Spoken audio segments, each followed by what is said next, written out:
Hello guys, welcome back to English 8 French Plus. My name is Jung and I'm very happy to be your teacher for this lesson. Before we start the lesson, I have a small activity for you. Trước khi bắt đầu bài học thì cô có một hoạt động nhỏ sau đây cho các em. Find out a word that can best fit all of these sentences. Sử dụng một từ để có thể hoàn thành cả 3 câu bên dưới. Number 1. Thank you for your words. Number 2. It was really of you to help me. And number 3. Would you be enough to close the window? So, what word do you think? Chúng ta suy nghĩ thử từ nào có thể hoàn thành cả 3 câu bên này. Okay, so here's a little hint. Cô gợi ý một chút ha. This is a word that starts with the letter K. Đây là một từ bắt đầu bằng chữ cái là K. The next vowel is I. The next letter we have and. Yeah, that's right. This is the word kind. Thank you for your kind words. Xin cảm ơn vì những lời tử tế của bạn. Number 2, it was really kind of you to help me. Bạn thật là tốt bụng khi giúp đỡ tôi. And also, would you be kind enough to close the window? Bạn có thể làm ơn giúp tôi đóng cửa sổ lại được không? So, on the topic, vậy thì với chủ đề là những việc làm tốt bụng tử tế như vậy, when did someone last do something kind for you? Thì chúng ta thử nhớ lại xem, lần cuối cùng mà một ai đó làm một việc gì đó tử tế cho em là khi nào? Và việc tử tế đó là gì? What was it?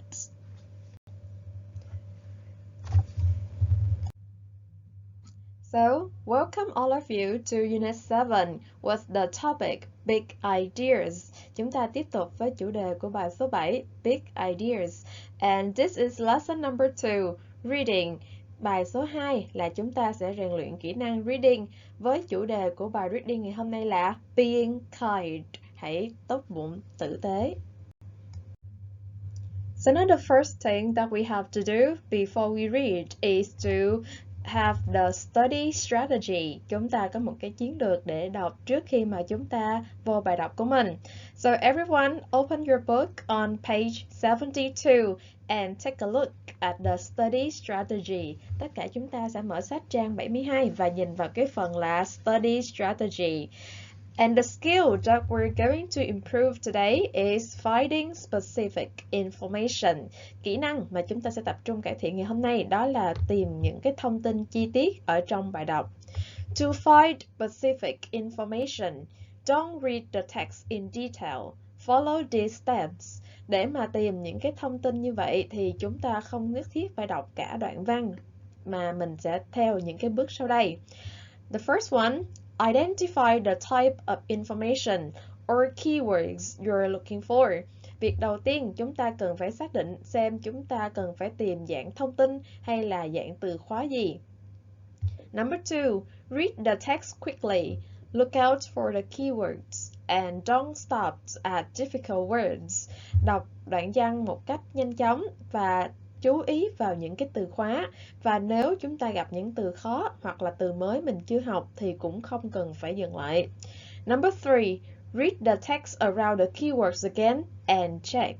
Và việc thứ ba, chúng ta sẽ đọc cái đoạn văn xung quanh cái keyword mà mình vừa xác định và kiểm tra xem đáp án có nằm ở trong đó hay không. So these are the reading strategies that you will need to read the text today. Chúng ta lưu ý kỹ những cái chiến lược này để mà mình có thể áp dụng trong cái phần đọc tiếp theo. So now we have exercise 1. Scan the online article above to find out what these people do.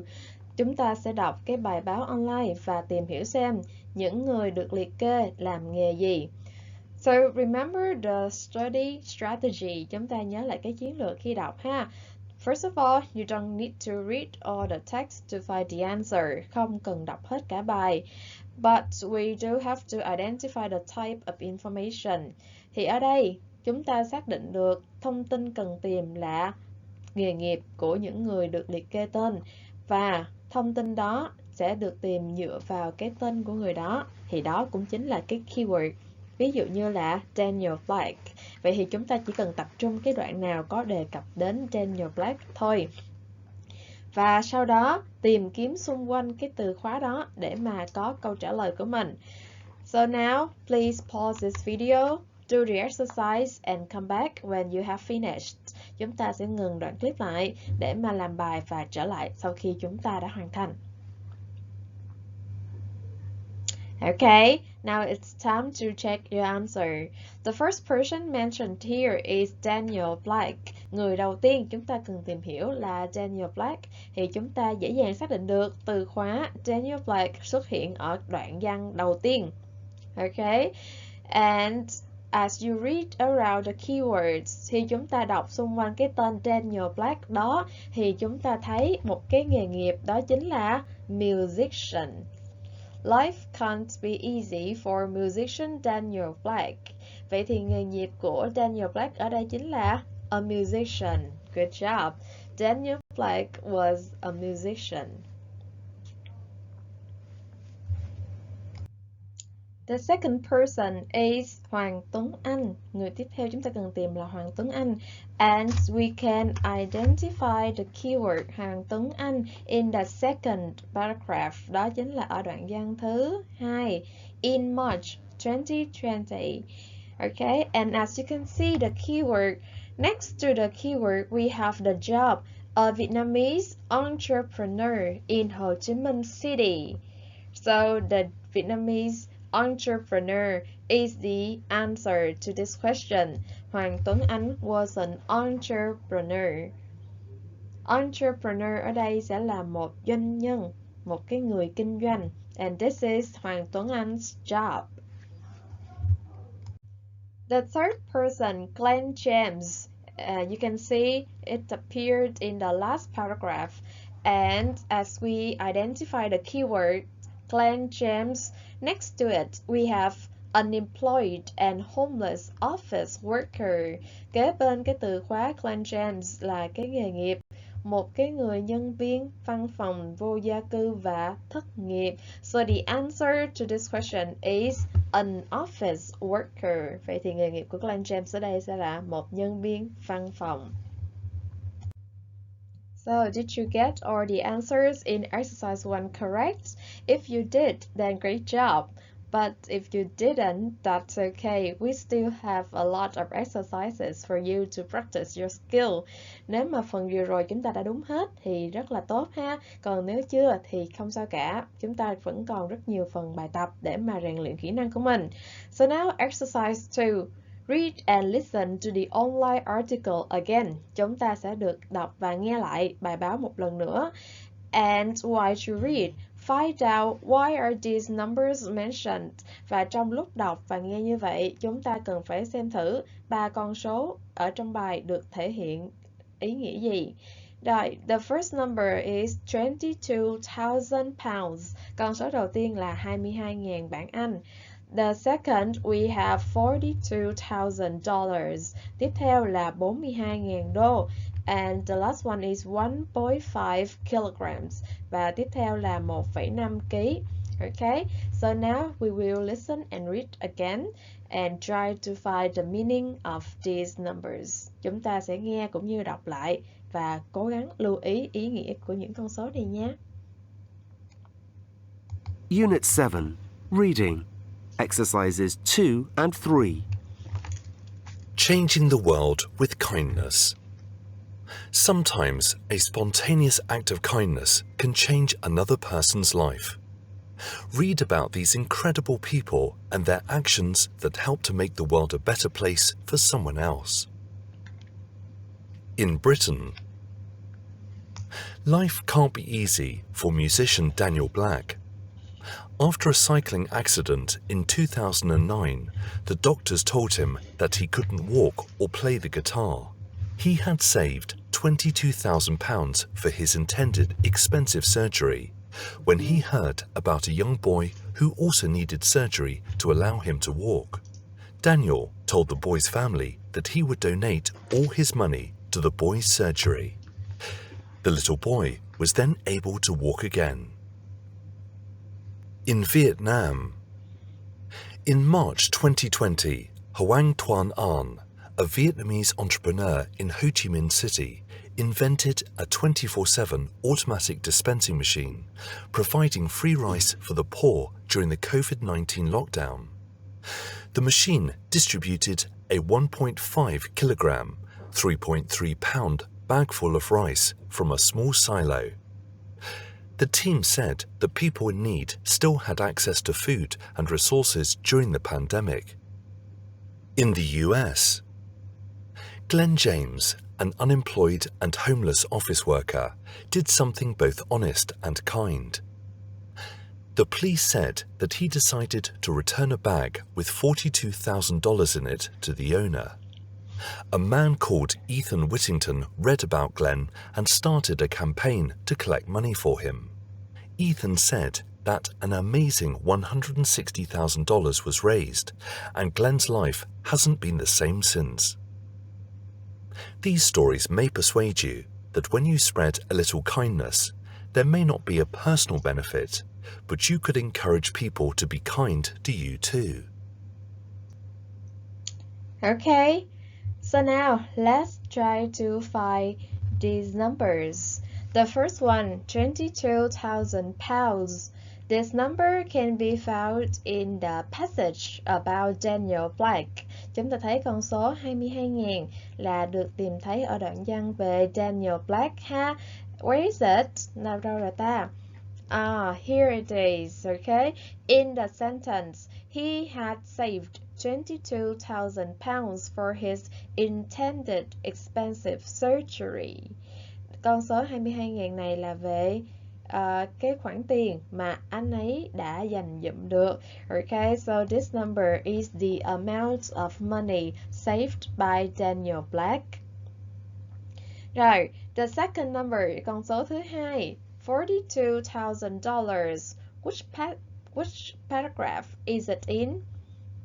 That's right. It is in the paragraph about Glenn James. Con số này là nằm trong đoạn văn nói về Glenn James. And where is it? Can you see? Great job. In the sentence, the police said he decided to return a bag with $42,000 in it to the owner. Thì đây chính là con số tiền mà James tìm được và đã trả lại cho người mất. Vậy thì chúng ta có $42,000 is the amount of money Glenn James found. And the last number, 1.5 kilograms. It is in the passage about Hoàng Tuấn Anh. And where is it? Good job. Here, 1.5 kilograms bag full of rice. So this is the amount of rice distributed each time from the rice dispensing machine. Đây là số gạo mà Hoàng Tuấn Anh đã cài đặt là sẽ cho phân phát từ cái máy phân phát gạo tự động. Did you get all the answers correct? Great job. So now let's continue with the exercise number 3. Read and listen to the article again.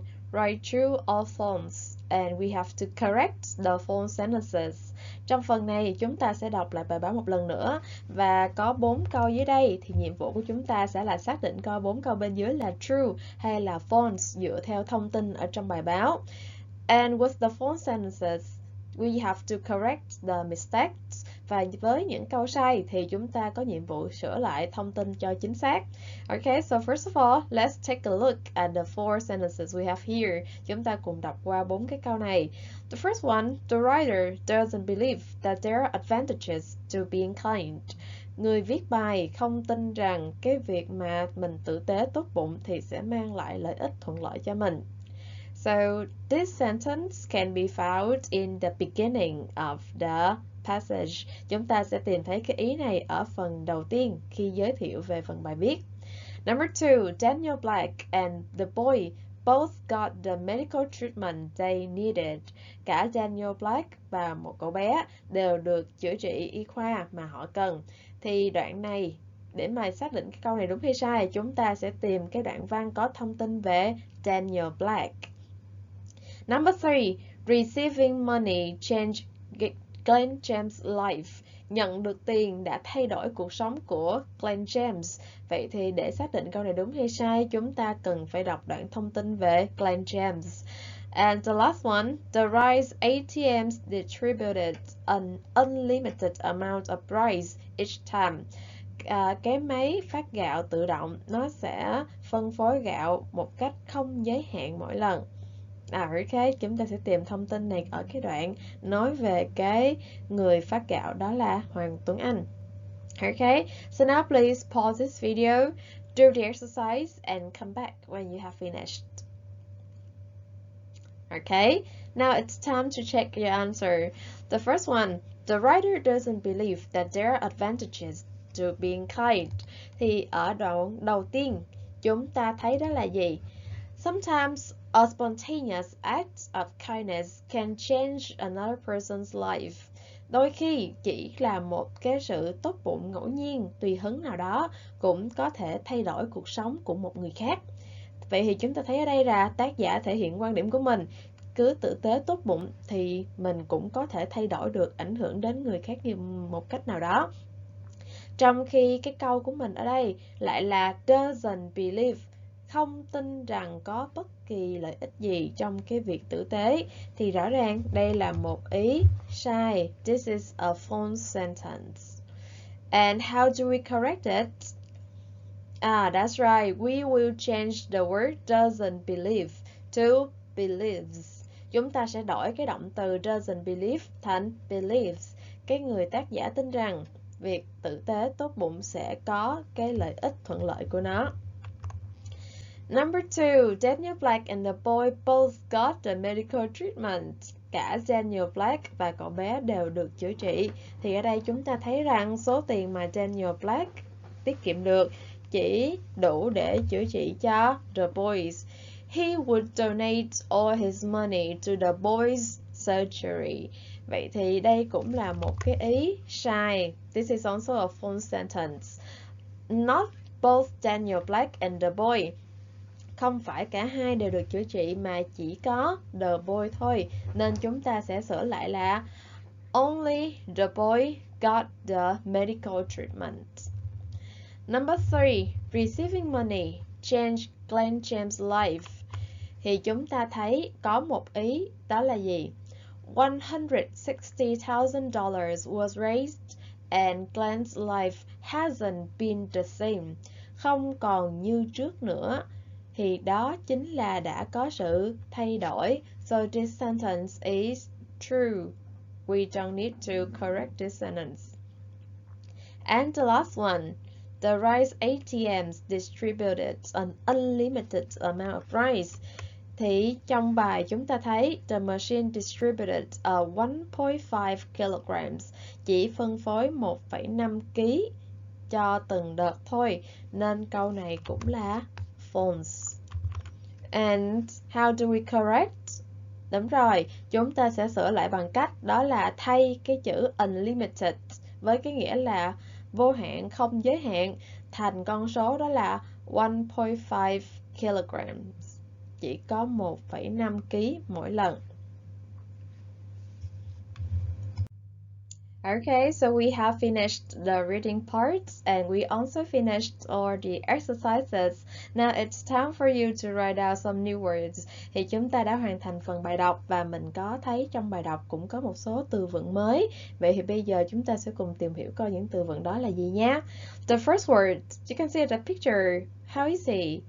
Okay, he's a bit weird and it is a little bit sudden. Anh ấy có vẻ kỳ lạ và một cách rất là ngẫu hứng ha, không có xác định được khi nào anh ấy nổ tung như vậy, thì đó chính là từ spontaneous. Everyone, please listen again and repeat. Spontaneous. Spontaneous. Ok, vậy thì từ spontaneous ở đây sẽ có nghĩa là not planned but done because you suddenly want to do it. Không hề có kế hoạch trước nhưng đã được thực hiện vì bỗng nhiên mình muốn thực hiện việc đó. So, okay, so in Vietnamese we have the word tự phát, ngẫu hứng, spontaneous.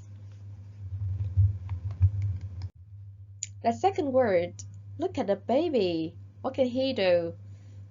He can turn himself into a fire, and he can also shoot laser from his eyes. This is really hard to believe, right? So the word we have here is incredible. Everyone, please listen again. Incredible. Incredible. Okay, so the word incredible means impossible or very difficult to believe. Chúng ta thấy năng lực của cậu bé thì rất là khó tin ha. Và đó chính là từ incredible, không thể tin được. The next word, this is a job of a person that we have in the reading text. Từ này hồi nãy chúng ta có nói ra ha, đó là nghề nghiệp của một người được nhắc đến trong bài đọc. Okay, let's listen to the word. Entrepreneur. Entrepreneur. Okay, người này phải làm việc với nhiều người khác nhau, bàn bạc về các cái chiến lược và quan tâm đến những cái doanh số, doanh thu. That's right. Entrepreneur is a person who makes money by starting or running businesses, especially when it involves taking financial risks. Một cái người kinh doanh, một cái người doanh nhân và đầu tư mạo hiểm. Next one, we have a verb. Let's listen. Distribute. Distribute. So the verb distribute means you have something and then you give that to many other people. So in Vietnamese, phân phát, cung cấp. For the next word, let's listen and take a look at the picture. Pandemic. Pandemic. Okay, so you see here, in the year 2000, we have a pandemic, which is involved the COVID-19. So, pandemic is a disease that spreads over a whole country or the whole world. Một căn bệnh mà nó lan rộng ra khắp cả đất nước hoặc là ra cả thế giới luôn, thì nó sẽ được gọi là pandemic. And in Vietnamese, đại dịch. The next word. Unemployed. Unemployed. As you can see here, this person needs a job. It means that he doesn't have a job right now and he needs to get a job. So we will call these people unemployed. Unemployed. Unemployed means without a job, unable to work. And in Vietnamese, thất nghiệp. Now, what can you see in the picture? That's right, two doctors, okay, is conducting a surgery to help the patients get better. So we have the word surgery. Surgery. Surgery. So a surgery is the treatment of injuries or diseases in people or animals by cutting open the body and removing or repairing the damaged parts. Ở đây là một cách chúng ta sẽ chữa bệnh hoặc là chữa một vết thương nào đó cho người và động vật bằng cách là phải mở cơ thể mổ ra để mà sửa chữa hoặc là thay đổi cái bộ phận bị hư hại. Và tiếng Việt chúng ta gọi đó là một cuộc phẫu thuật. The next one, we have a verb. These two peoples are arguing and the man is trying to persuade them to listen to him. Người đàn ông này chúng ta thấy là đang nói liên tục ha, là để thuyết phục hai người này một cái việc gì đó. Vậy thì chúng ta sẽ có cái từ thuyết phục là persuade. Let's listen again. Persuade. Persuade. So the word persuade means to make somebody do something by giving them good reasons for doing it. Để mà người kia đồng ý làm cái việc mình yêu cầu thì chúng ta cần phải thuyết phục họ. to persuade.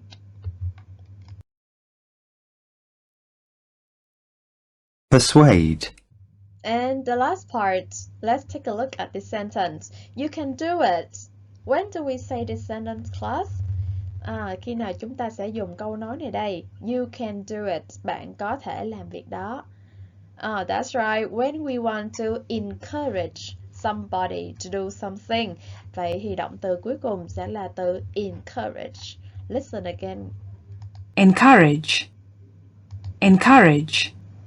So the word encourage means to give somebody support, courage or hope. Động viên, cổ vũ, khích lệ ai đó.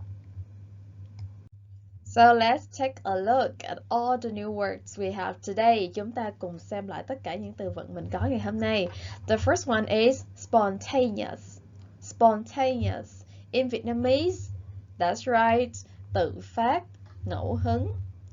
The second word with the meaning không thể tin được chính là từ incredible. Incredible. Không thể tin được. The third one, we have a word about a job, entrepreneur. And in Vietnamese, nhà đầu tư mạo hiểm. Entrepreneur. Number 4, distribute means phân phát, cung cấp. Number 5, pandemic, đại dịch. Number 6, thất nghiệp chính là từ unemployed. Number 7, surgery, một cuộc phẫu thuật. Number 8, thuyết phục là từ persuade. And number 9, động viên, cổ vũ, encourage. Okay, so now let's repeat all the new words. Spontaneous. Spontaneous. Incredible. Incredible. Entrepreneur. Entrepreneur. Distribute. Distribute. Pandemic. Pandemic. Unemployed. Unemployed. Surgery. Surgery. Persuade. Persuade. Encourage. Encourage. Okay, so now please pause this video and write down all the new words into your notebook. Chúng ta cùng ngưng cái video lại để viết lại phần từ vựng này vào trong tập của mình nhé. So, besides the new words that you have just written down, we still have one more exercise for you to find out some new words. Chúng ta còn có một phần bài tập nữa để mà có thêm một số từ vựng mới. Use a dictionary to check the meaning of the nouns in blue in the text. Ở trong đoạn văn, chúng ta sẽ tìm thấy một số danh từ được in màu xanh. What is the verb form of each one? Và nhiệm vụ của chúng ta sẽ là tìm thử coi ý nghĩa của những từ đó trong từ điển là gì và đâu là dạng động từ dành cho những từ đó. So the three words that you can find in the text is action, access, and benefit.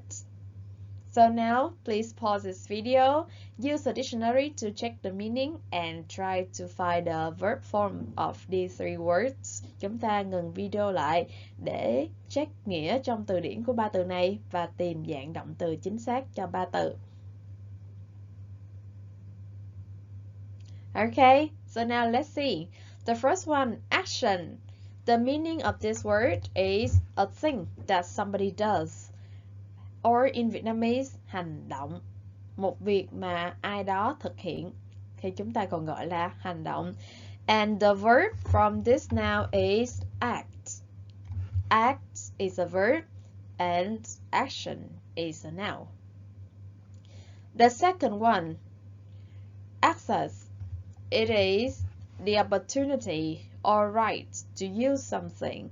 Cái cơ hội và cái quyền được sử dụng cái gì đó. And in Vietnamese we have cơ hội, quyền sử dụng. And the verb of it is also access. Động từ access cũng chính là cái động từ của danh từ.